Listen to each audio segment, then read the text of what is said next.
Hello, Sarah of SEK Handmade here, and today I'm going to share with you how to work the linked half double crochet. Let's go.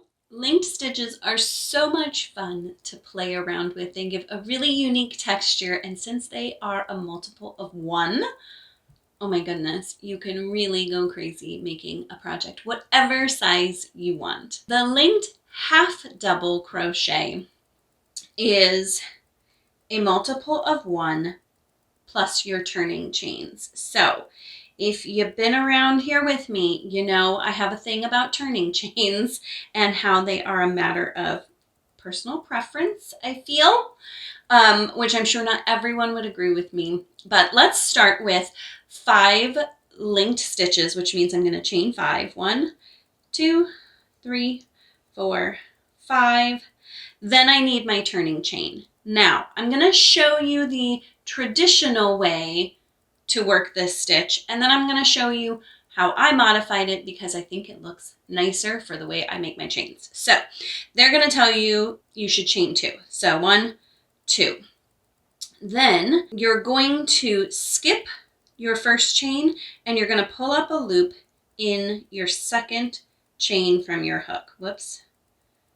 There we go. So I have 2 loops on my hook, and since I'm making a half double, I'm going to insert into the next chain and pull up another loop. So I have 3 loops on my hook. And I'm going to yarn over and I'm going to pull through all 3 loops just like a half double crochet, and that's my first linked stitch. Now, what makes a linked stitch is that we're going to link them all together by pulling up a loop in this bar here. So you're going to start off by inserting your hook into that bar, yarning over, and pulling up a loop.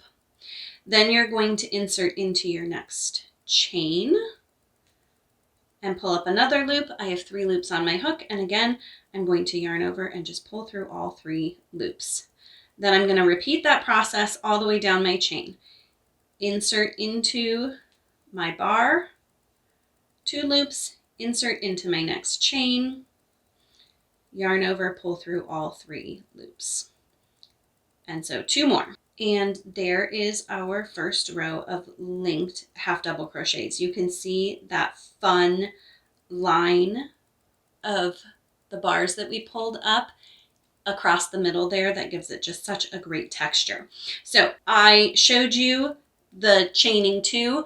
My preference and what I think makes my edges stay really neat is only chaining 1. So I'm going to show you how I do that now.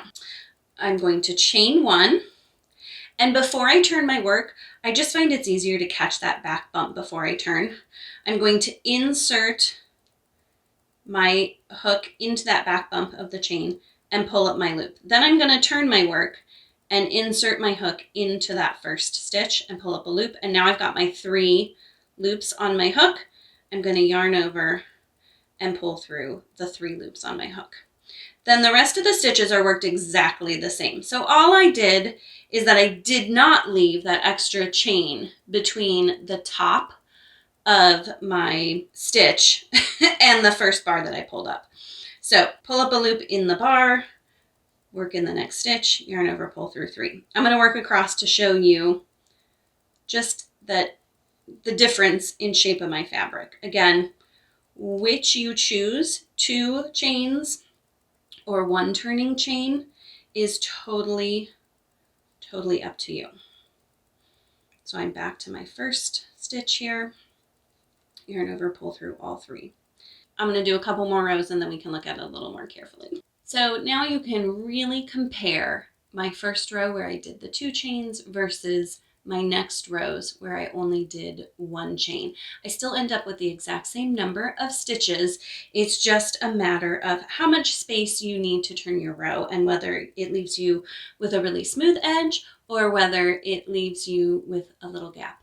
And you may chain 2 and not end up with this gap, and that is totally fine and normal. Like I said, all a matter of personal preference. And there you have it. Linked stitches are just another fun way to create unique fabric in crochet.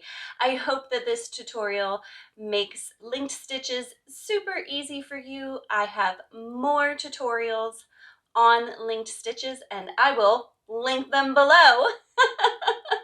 Thank you again for joining me today, and happy crafting!